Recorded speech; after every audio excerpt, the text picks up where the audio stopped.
ఎవరైతే ఆఫీస్లో మనం పనిచేస్తుంటాం కదా, వాళ్ళు ఏదో వాళ్ళు చూపించినటువంటి కన్సర్న్లో ఇది రాని ఇక్కడికి వస్తే మంచి జరుగుతుంది, ఇక్కడికి ఎవరైతే చూస్తుంటారు కదా, ఎవడైతే దొంగకేం కావాలి, ఎవడైతే అమాయకంగా అజ్ఞానంగా ఉంటాడో వాడిని వల్ల వేసి పట్టుకోవడమే అదే పని.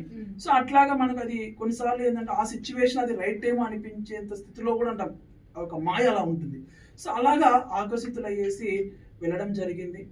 మళ్ళీ ఈ స్వధర్మమైనటువంటి సనాతన ధర్మంలోకి గర్వాపసి అయ్యి భద్రాచలంలోకి వెళ్ళి ఆ రాముల వారి సన్నిధిలో, స్వామి నా తప్పు అయిపోయిందని క్షమించు, ఎందుకంటే ఆయనే కదా లోకరక్షకుడు, అంటే శ్రీరామచంద్రమౌళి మనం చెప్పొచ్చు. ఎందుకంటే ఆయన స్వామివారి దగ్గరికి వెళ్ళి నా క్షమాపణ నేను కోరుకొని మళ్ళీ